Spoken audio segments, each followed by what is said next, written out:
Buenas tardes.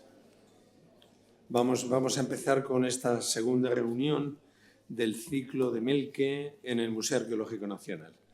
El profesor Francisco Moreno no ha podido quedarse y me ha pedido por ello que fuera yo quien moderara la reunión, que con mucho gusto hago.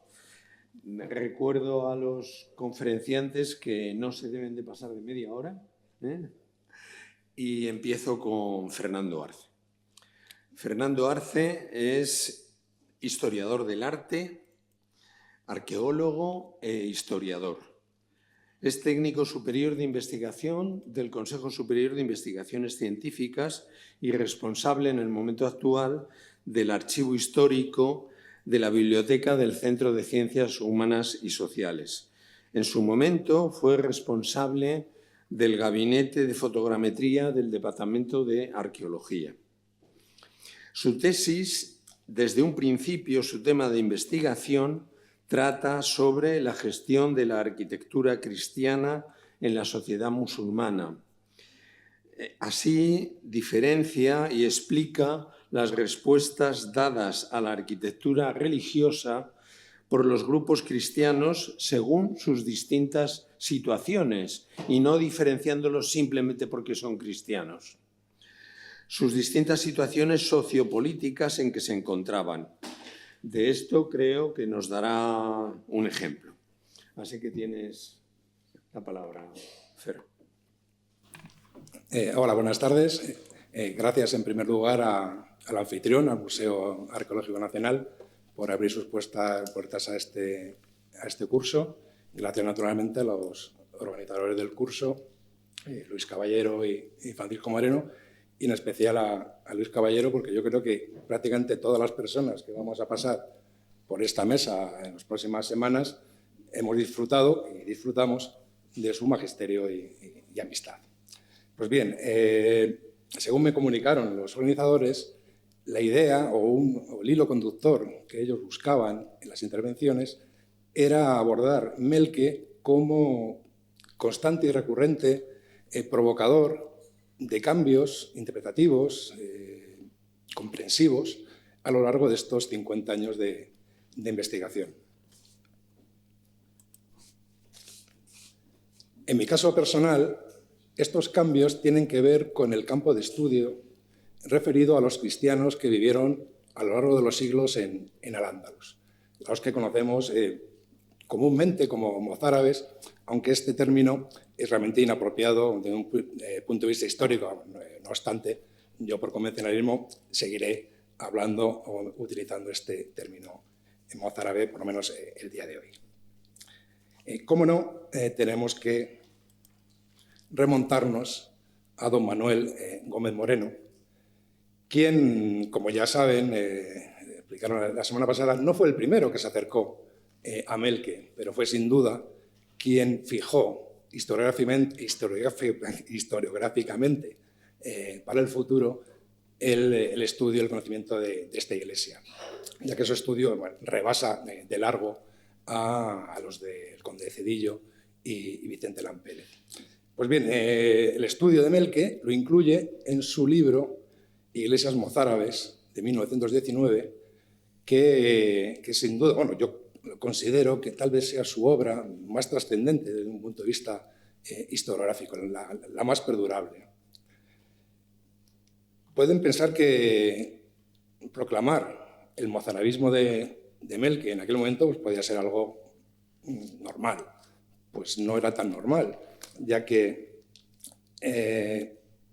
las expectativas de encontrar una monumentalidad vinculada a los cristianos de Al-Ándalus eran realmente muy poco halagüeñas.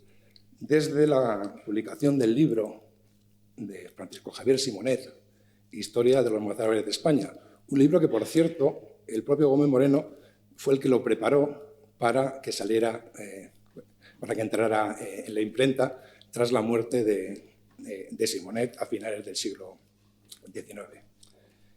Pues bien, Simonet, en su obra, presentaba un negrísimo panorama para la cristiandad andalusí desde el momento mismo de la conquista, con constantes menoscabos a lo largo del tiempo entre los cuales naturalmente se incluían todo tipo de prohibiciones y presiones frente a la arquitectura cultural de los cristianos. Pues ¿cómo era posible que, bueno, no posible, sino que Gómez Moreno desde el primer momento nunca dudó de la fecha postvisigoda, esto es la fecha, considerar Melque como un edificio mozárabe. Y lo hizo porque estaba muy seguro de sí mismo, digamos, gracias a la creación, por su parte, de una base, a partir de una base empírica muy amplia que empezó con la confección de algunos de los catálogos monumentales de algunas provincias de España y luego continuó cuando se puso al frente de la sección de arqueología del Centro de Estudios Históricos creado en 1910 por la Junta para la Ampliación de Estudios. Bien, sobre esa sólida base empírica que pasó por el conocimiento directo y documentación bastante exhaustiva para la época de multitud de edificios, Gómez Moreno fue capaz de dotarse de un marco propio, tipológico, explicativo, incluso predictivo, de la evolución de la arquitectura hispana desde época visigoda hasta época alto medieval. Pues bien, dentro de su marco tipológico, Melque no entraba en lo visigodo, sino que entraba en lo posvisigodo. No voy a entrar en detalles porque también son cuestiones sobre las que se ha hablado. Por tanto, como digo, él siempre dijo Melque es una iglesia mozárabe. ¿Pero de cuándo? ¿De qué momento? Siguiendo con su modelo tipológico, Melque no le encajaba en lo que él consideraba en su arte mozárabe del siglo X, ¿no? Con ejemplos como los que ven aquí. Por tanto, Melque tiene que ser posvisigodo y premozárabe al mismo tiempo. Esto es, tendría que moverse en el siglo VIII o en el siglo IX. Aquí es donde entran en juego los prejuicios historiográficos que Gómez Moreno hereda de su maestro de lengua arábiga, que era Simonet. Por supuesto, rechaza de plano que pudiera ser levantada, por ejemplo, en el siglo VIII o buena parte del siglo IX, en tanto en cuanto el poder omeya era efectivo en la región y, por tanto, sus asumidas políticas muy agresivas frente a los cristianos serían efectivas en el lugar. Por tanto, era necesario buscar un contexto excepcional en el cual los cristianos pudieran acometer una obra, una promoción de corte tan monumental como Melque. Y lo encuentran, o cree encontrarlo. Será la Fitna. La Fitna es la primera Fitna de Al-Ándalus, una guerra civil, una guerra interna multirregional que literalmente puso patas arriba al-Ándalus entre mediados del siglo IX e inicios del siglo X, de la primera década del X. Una de las regiones sediciosas por excelencia que consiguió romper durante décadas sus lazos con la centralizadora Córdoba fue la región de Toledo.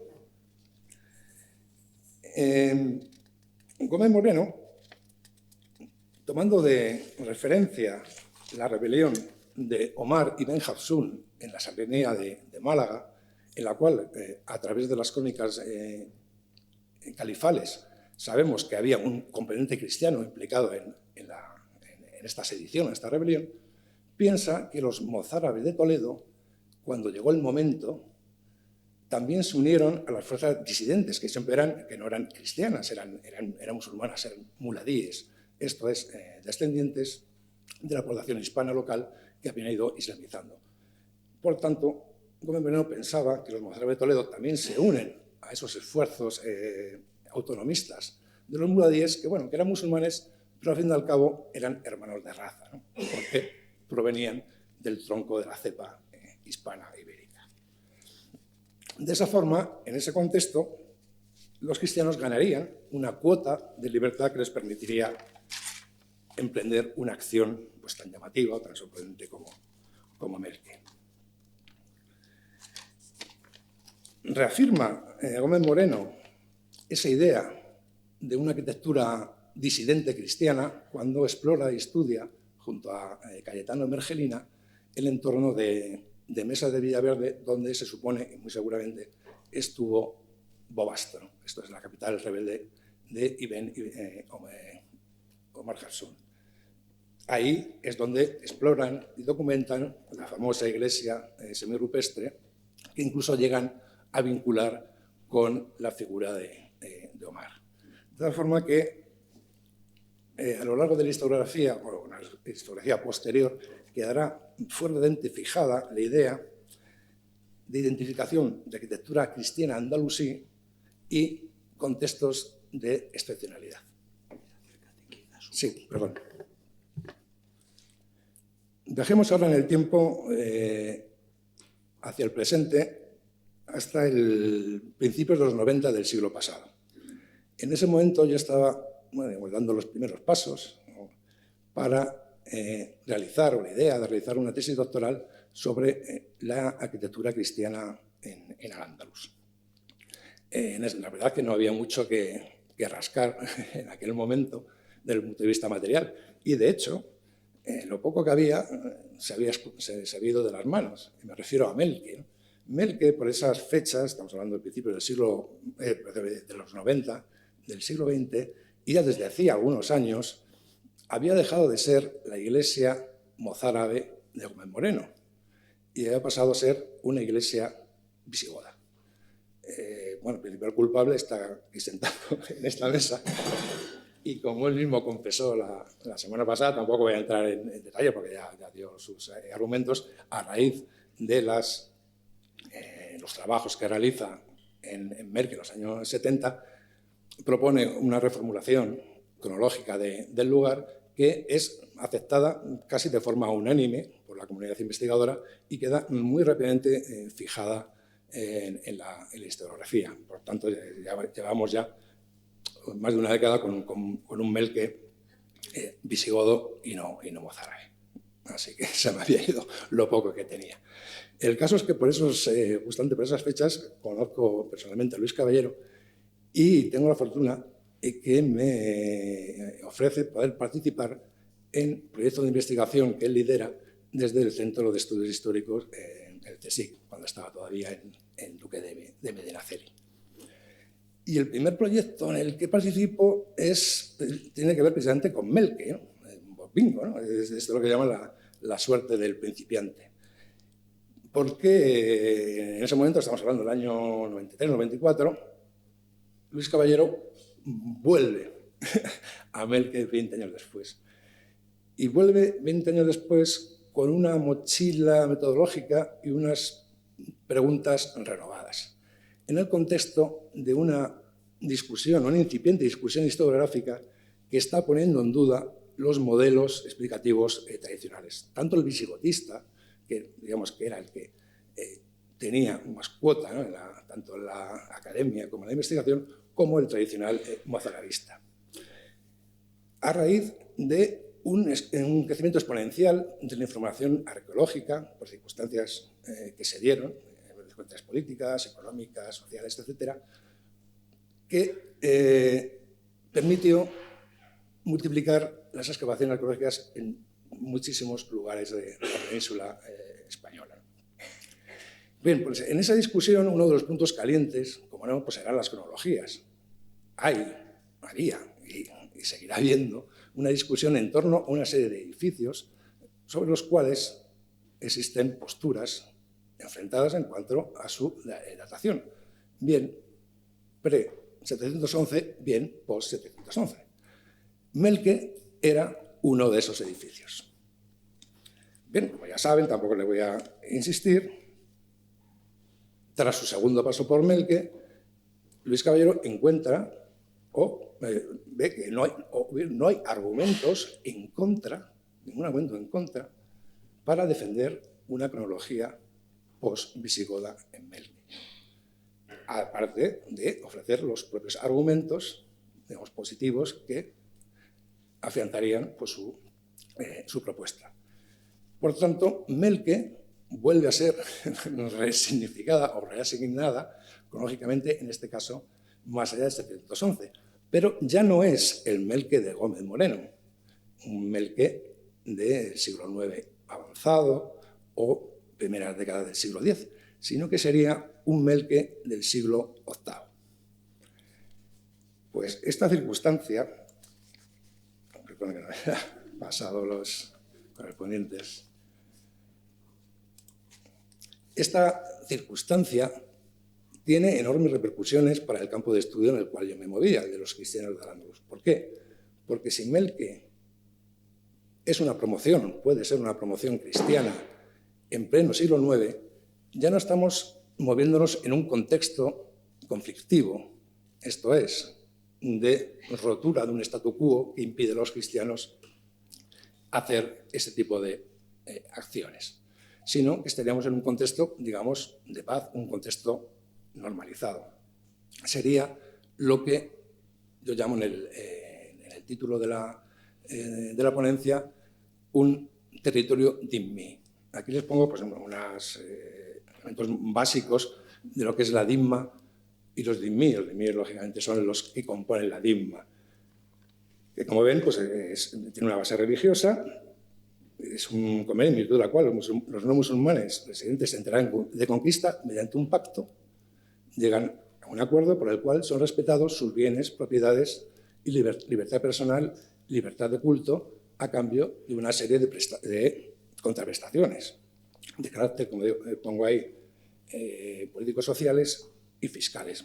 Por políticos sociales hemos de entender, por ejemplo, el compromiso a la paz social. Esto es, nunca empuñar las armas contra el poder musulmán, ni tampoco alentar la posibilidad de que eso pueda ocurrir recurriendo, por ejemplo, a elementos externos, ¿no?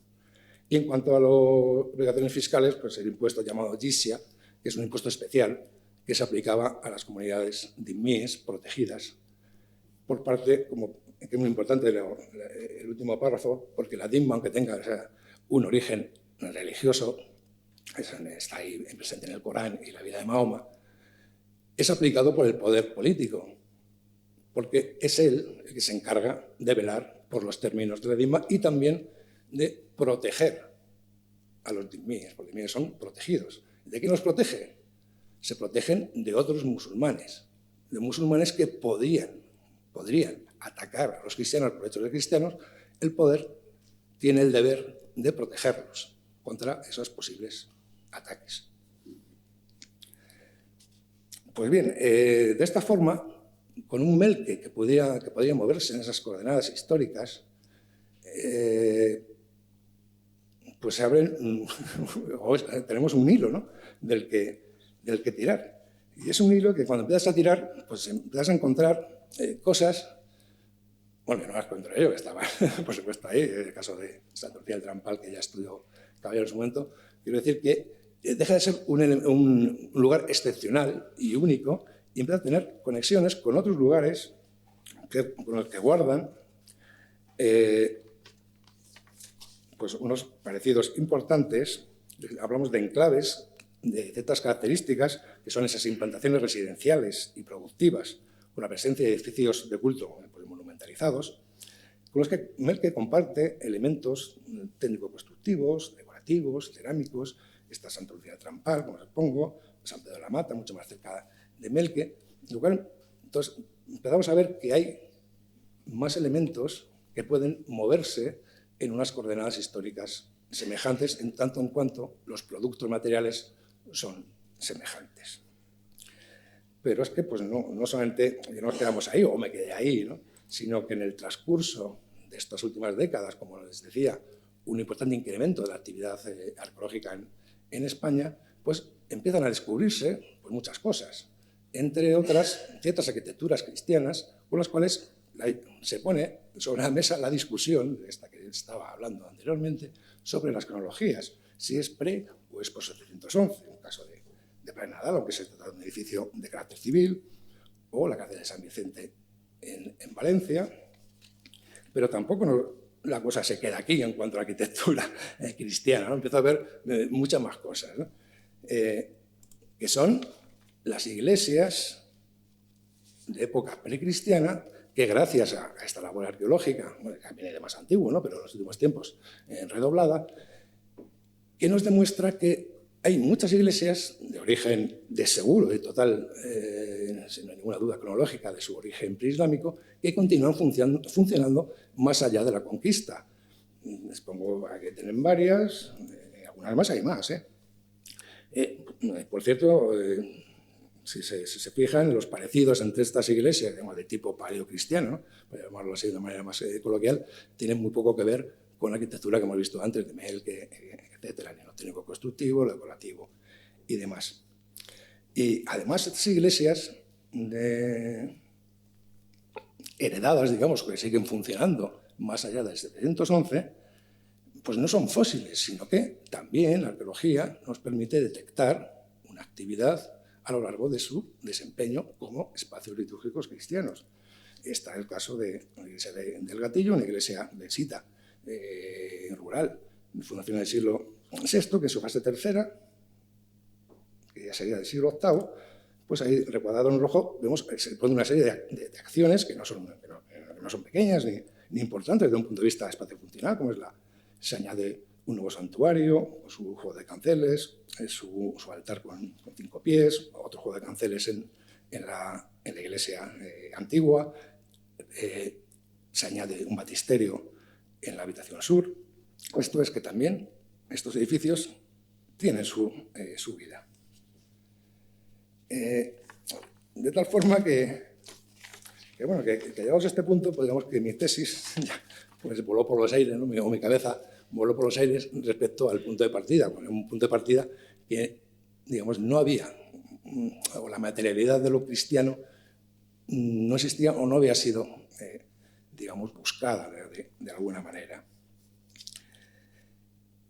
Y lo importante es que tanto esas iglesias que pueden ser nuevas como estas, que son preislámicas, pero siguen siendo consumidas y usadas más allá de 711. Entonces lo que tenemos es un paisaje monumental cristiano muy complejo, que tiene que ser gestionado a lo largo de siglos.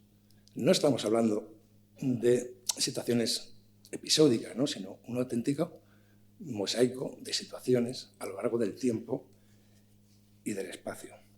Entonces, naturalmente, pues el estudio pues fue reformulado pues de cabo a rabo, pues ante la irrupción de toda esta información aportada por la arqueología. Se abrían, sin duda, en mi opinión, nuevas perspectivas respecto a la idea tradicional de parálisis monumental cristiana en Al-Ándalus, que viene desde el tiempo más antiguo de la historiografía, desde Simonet, ¿no?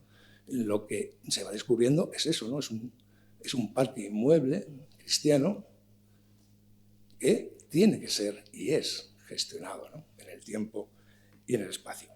Bueno, no les voy a contar mi tesis doctoral, ni mucho menos, porque aparte que no hay tiempo, pues sería muy aburrido. Solamente darles, digamos, hacer un triple destilado de la conclusión última, ¿no?, que sería, de forma muy sintética, que el cristianismo en el Al-Ándalus, al menos en el tiempo que yo estudio, que se centra en los 3 primeros siglos del Al-Ándalus, digamos el Al-Ándalus omeya, del siglo VIII al siglo X, pues bien, el cristianismo del Al-Ándalus en ese periodo formó parte sustancial de la cultura y la sociedad islámica. Los cristianos no son una excrecencia. Desde el momento de la conquista de Al-Ándalus se articuló un marco de relaciones entre el poder omeya y las élites mozárabes que llegaron a acuerdos de capitulación. Ambas partes intentaron y buscaron que dicho marco fuera estable, lo cual no siempre fue fácil. En este contexto, las iglesias no son campos de batalla con los musulmanes que quieren cerrarlas y los cristianos que luchan denodadamente por mantenerlas abiertas. Forman parte de un contrato social que es mucho más amplio. Si existen cristianos en la sociedad islámica, es porque dicha sociedad admite y tutela la pluriconfesionalidad. Si los cristianos, como bien sabemos, tuvieron una presencia relevante durante los primeros siglos de Al-Ándalus, es de cajón que esos cristianos consumieron arquitectura religiosa. Unas iglesias tendrían origen antes de la conquista, otras, en cambio, fueron levantadas después de ella, porque, como les digo, se dieron condiciones para la posibilidad de la erección de nuevas iglesias, igual que se dio la posibilidad para la conservación, preservación y reforma de las iglesias, digamos, más antiguas. Y bueno, y lo dejo ya aquí, y muchas gracias por su atención.